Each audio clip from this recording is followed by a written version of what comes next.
दौलतपुर गांव में रहते थे 3 दोस्त। एक का नाम गुड्डू, एक का नाम अली और एक का नाम पायल था। वो तीनों बहुत ही अच्छे दोस्त थे। लेकिन 2 अमीर थे, गुड्डू गरीब था क्योंकि उसके बाप का इंतकाल हो चुका था, जिस वजह से उसकी माँ घरों में जाकर काम करती थी और अपना गुजर बसर करती थी। गुड्डू का पिछले हफ्ते 3री क्लास का रिजल्ट है जिसमें वो फर्स्ट आया, लेकिन दोनों 70% से पास हुए।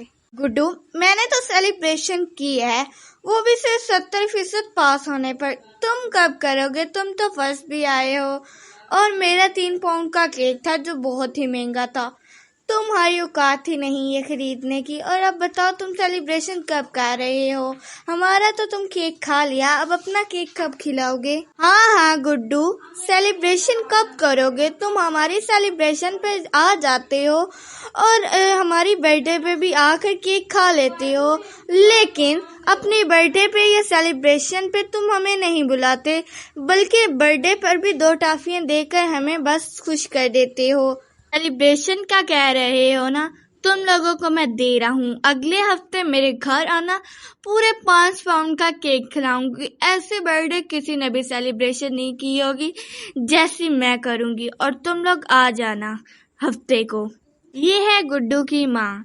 गुड्डू तो अब अपने दोस्तों को कह आया कि मैं सेलिब्रेशन करूंगा, तो देखते हैं वो सेलिब्रेशन कैसे करता है। देखते हैं। माँ, मैं अपने दोस्तों को कह के आया हूँ कि अगले हफ्ते मेरी रिजल्ट की सेलिब्रेशन है, इसलिए तुम लोग आ जाना, और मुझे 5 पाउंड का केक चाहिए, वरना मैं आपसे नाराज हो जाऊंगा। आप हर बार ऐसे ही करते हैं, मेरी बात नहीं मानती और अपनी बात मनाते हैं, और इस बार आप मेरी जिद पूरी करेंगी। प्लीज माँ, मुझे 5 पाउंड का केक लाएं और मेरी रिजल्ट की सेलिब्रेशन करें ना। आप हर बार मुझे कह देती हैं कि मैं करूंगी, लेकिन इस बार मैं करूंगा, वरना मैं आपसे बोलूंगा ही नहीं। अब अगले हफ्ते मेरी जरूर सेलिब्रेशन होगी ना माँ? गुड्डू, तुम्हें पता तो है मैं घरों में जाकर काम करती हूँ, जिससे हमारी 2 वक्त की रोटी आ जाती है। अब मैं इतने पैसे कहाँ से लाऊं? 5 पाउंड का केक तो तकरीबन 500 का आएगा, और मेरे पास इतने पैसे नहीं हैं। मैं इतना ज्यादा काम नहीं कर सकती तुम्हारी फरमाइशें पूरी करूं। तुम तो मेरे अच्छे बच्चे हो ना, तुम ऐसा नहीं कह सकते। तुम शाबाश, मैं तुम्हें बिरयानी बना दूंगी, तुम उसमें खुश हो जाओ। मेरे पास इतने पैसे नहीं कि मैं सेलिब्रेशन कर सकूं, या अपने दोस्तों को टॉफियां बांट दो। और केक बहुत महंगा है, मेरे पास इतने पैसे नहीं कि मैं खरीद सकूं। माँ, आप हर बार ऐसे ही करती हैं। मुझे नहीं पता, मुझे केक ला के दो, वरना मैं आपसे कभी नहीं बोलूंगा। मैं तो अब अपने दोस्तों को कह आया, इसलिए अब सेलिब्रेशन तो होगी, वरना वो मेरा मजाक उड़ाएंगे। अच्छा, अगर तुम्हारी जिद है तो मैं पूरी करती हूँ। तो मैं मालकिन से कहूँगी कि मैं आपका ज्यादा काम कर दूंगी, जिस वजह से मुझे पैसे मिलेंगे, तो इस वजह से मैं तुम्हारा केक पाउंड 5 ले आऊंगी।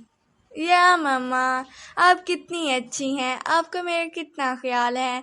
और अब मैं अपने दोस्तों को बताऊंगा कि मैं क्या कर सकता हूँ। मुफ्त में ही मुझे छेड़ते रहते हैं, पता नहीं उनको मसला क्या है। अब मैं इनको दिखाऊंगा कि गुड्डू भी क्या कर सकता है। इनको 5 पाउंड का केक खिलाऊंगा और फिर अपने सारे दोस्तों के आगे मेरी वाह होगी। तो ऐसे ही गुड्डू बड़े ख्याल सोच रहा था, लेकिन उसकी माँ को पता था कि उसने कैसे करना है। वह मालकिन से आकर कहती है, मालकिन, मेरे बेटे गुड्डू का रिजल्ट है, जिस वजह से वो जिद कर रहा है कि उसको 5 पाउंड का केक चाहिए और उसने सेलिब्रेशन करनी है। मैं आपका ज्यादा काम कर दूंगी, तो आप मुझे पैसे थोड़े से ज्यादा दे दें, ताकि मैं अपने बेटी की फरमाइश पूरी कर सकूं। उसने आज पहली दफा मुझसे कोई चीज मांगी है, तो मैं उसकी पूरी करूंगी। का बहुत भला होगा। वाह, अब गुड्डू की फरमाइश पर तुम 5 पाउंड का केक लोगी? तुम्हें पता तो है वो कितना महंगा है। खैर, मुझे क्या, ठीक है, पूरे घर की صاف صفائی کرنی ہے، اور پھر میں تمہیں الماری میں کچھ سردیوں کے کپڑے دوں گی، انہیں بھی صحیح سے دھونا ہے، اور پھر بعد میں رات کے کھانے میں خوب چیزیں بنیں گی۔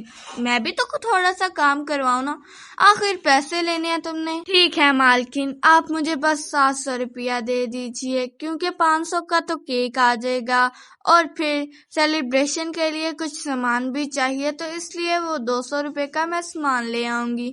آپ کی بڑی مہربانی ہوگی۔ ہاں اب تو تمہیں 700 چاہیے، میں تو 500 کہہ رہی تھی۔ اب 700 ہے تو ٹھیک ہے، لیکن کام اچھے سے ہونا چاہیے، نہ ہوا تو میں تمہیں نوکری سے نکال دوں گی، اور تمہیں کوئی بھی پھر کام پر نہیں رکھے گا۔ پھر سب کے ہاں کام ڈھونڈتی رہنا، لیکن تمہیں کوئی بھی کام نہیں دے گا۔ تو ایسے مالکن عالیہ کو کہیں کھڑی کھوٹی سنا کر 700 میں مان جاتی ہے۔ ایسے عالیہ سارا دن کام کر کے کپڑے دھو کر اب رات کے کھانے کا انتظام کر رہی تھی۔ اس کا جسم پوری طرح ٹوٹ چکا تھا، اب اس کو ہلکا ہلکا بخار بھی ہو رہا تھا، تو اب اس نے گڈو کی فرمائش کے لیے اتنی ساری قربانی دی۔ اب عالیہ دیر رات سڑکوں پر جا رہی تھی اپنے گھر۔ اس کی وہاں کی سڑکیں اتنی سنسان ہوتی تھی کہ کوئی بھی جگہ نہیں تھی۔ گڈو ماں کو دیکھتے ہی کہتا ہے، ماں اب آپ میری سیلیبریشن کریں گی نا؟ کل ہفتہ ہے، اس لیے میرے سارے فرینڈ آئیں گے، تو آپ اچھے سے انتظام کر لینا، میری کوئی بےعزتی بھی نہ ہو۔ علی کے بچے کو ایسا سبق سکھاؤں گا نا کہ زندگی بھر مجھے تنگ نہیں کرے گا، وہ اپنے آپ کو سمجھتا ہی کیا ہے۔ اچھا اب میں پوری طرح تھک چکی ہوں، صبح ہوگی تو دیکھیں گے کیا کریں گے۔ میں سارا دن کام کر کے تھک چکی ہوں، مجھے آرام کی ضرورت ہے، مجھے بخار چڑھ رہا ہے۔ تو ایسے گڈو کی صبح کئی سارے کیک آتے ہیں اور کئی سارے کلرز بغارے آتے ہیں۔ اب گڈو کی سیلیبریشن بہت اچھے طریقے سے ہو جاتی ہے۔ اس کی ماں اس کے لیے 2 کیک لاتی ہے، ایک 3 پاؤنڈ کا اور ایک 2 پاؤنڈ کا۔ تو کیسی لگی میری سیلیبریشن؟ تم لوگوں کو میں نے پہلے ہی کہا تھا کہ مجھ سے نہ بات کرو، تو میری ماں نے دیکھو کیسی سیلیبریشن کی۔ تم لوگوں نے تو صرف 3 پاؤنڈ کا کیک کھلایا، میں نے تو 2 پاؤنڈ کا کیک بھی اور لایا تھا، ایکسٹرا رکھا تھا، اگر کوئی ختم ہو جائے تو وہ بھی دے سکتے ہیں، لیکن پورا آ گیا۔ گڈو جب گھر آ کر اپنی ماں کو دیکھتا ہے تو فوراً سے وہ ڈاکٹر کو بلا لاتا ہے، کیونکہ اس کی ماں کی طبیعت ٹھیک نہیں لگتی۔ ڈاکٹر چیک کر کے کہتے ہیں، ارے انہوں نے ڈھیر سارا آج کام کیا ہے، جس کی وجہ سے ان کو بخار ہو چکا ہے۔ اب ان کے لیے یہی ٹھیک ہے کہ یہ کچھ دنوں تک آرام کریں، ورنہ یہ مر سکتی ہیں اگر انہوں نے اب اور کام کیا۔ تو ڈاکٹر کی بات سن کر گڈو کہتا ہے، ماں مجھے معاف کر دو، میں نے اپنی ضد کی وجہ سے آپ کو کتنی تکلیف میں ڈالا، آپ مجھے معاف کر دیں، اب میں آئندہ سے کوئی ضد نہیں کروں گا، اور میں ایک اچھا بچہ بن کے رہوں گا، اور میں آپ کی خدمت بھی کروں گا۔ اب آپ کئی دنوں تک آرام کریں گے اور میں کام پر جاؤں گا، میں اپنے گھر کا خرچ اٹھا سکتا ہوں۔ تو دیکھا بچوں، گڈو کی ماں نے کتنی تکلیف اٹھائی۔ ہم چھوٹی چھوٹی ضدیں کر کے بہت بڑا نقصان اٹھا سکتے ہیں، اس لیے ہمیں ضد نہیں کرنی چاہیے۔